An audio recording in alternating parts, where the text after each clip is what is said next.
Proklamasi.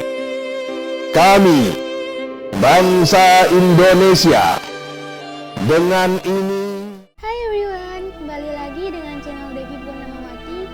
Kali ini di sini saya akan membahas tentang bagaimana histori perjalanan pasal 18 Undang-Undang Dasar tahun 1945. Bagaimana sih perjalanan dari pasal 18 Undang-Undang Dasar tahun 1945 ini dari sebelum amandemen sampai setelah amandemen? Agar kalian tahu, ditonton terus ya videonya. Selamat menonton. Nah, sebelum kita ke pembahasan pada pasal 18, kita harus tahu terlebih dahulu tentang pengertian dari Undang-Undang Dasar sendiri. Undang-Undang Dasar tahun 1945 adalah konstitusi atau hukum dasar tertulis Republik Indonesia yang merupakan landasan negara dan pemerintah Indonesia. Undang-Undang tahun 1945 merupakan dasar bagi pembentukan undang-undang lainnya dan merupakan landasan utama bagi sistem hukum dan politik di Indonesia. Undang-Undang Dasar Negara Republik Indonesia tahun 1945 ini memiliki peran yang sangat penting sekali dalam pelaksanaan ketatanegaraan di Indonesia. Peranannya bisa dilihat dari kandungan yang terdapat di dalamnya yang mengandung cita-cita nilai luhur bangsa Indonesia yang tertuang dalam pembukaan Undang-Undang Dasar Negara Republik Indonesia tahun 1945. Dan kemudian juga diikat oleh pasal dan ayat yang dijelaskan dalam batang tubuh Undang-Undang Dasar Negara Republik Indonesia tahun 1945. Batang tubuh Undang-Undang Dasar Negara Republik Indonesia tahun 1945 ini telah diamandemen sebanyak 4 kali yang dilakukan bertujuan untuk memperjelas hukum-hukum yang terkandung di dalamnya atau untuk membentuk suatu hukum yang belum dijelaskan dan demi menyempurnakan Undang-Undang Dasar Negara Republik Indonesia. Amandemen pertama dilakukan pada tahun 1999.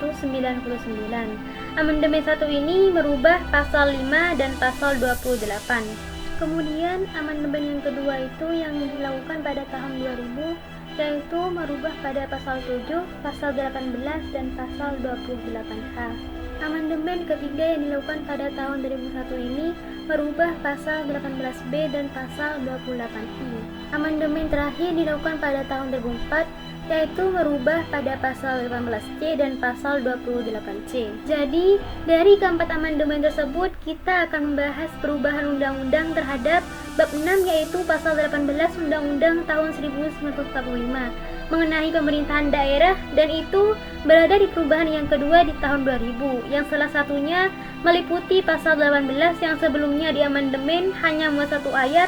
Kemudian di perubahan kedua ini ada pasal 18A dan pasal 18B. Sebelum undang-undang ini di amandemen, pasal ini hanya muat 1 ayat yang bunyinya pembagian daerah Indonesia atas daerah-daerah besar dan kecil dengan bentuk susunan pemerintahannya ditetapkan dengan undang-undang dengan memandang dan mengingatkan dasar permusyawaratan dalam sistem pemerintahan negara dan hak-hak asal-usul dalam daerah-daerah yang bersifat istimewa. Pasal 18 setelah diamandemen mengalami perubahan. Yang pertama, Negara Kesatuan Republik Indonesia dan daerah provinsi itu dibagi atas kabupaten dan kota. Yang kedua, pemerintah daerah provinsi, daerah kabupaten, dan daerah kota mengatur dan mengurus sendiri urusan pemerintahan menurut atas otonomi dan tugas pembantuan.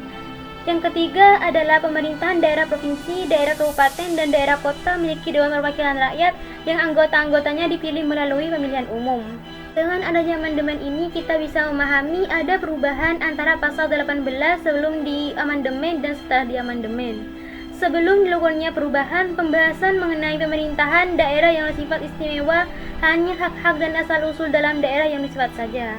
Sedangkan setelah adanya perubahan mengenai pemerintahan daerah yang bersifat istimewa menjadi lebih lengkap dan memperjelas pembagian daerah dalam Negara Kesatuan Republik Indonesia.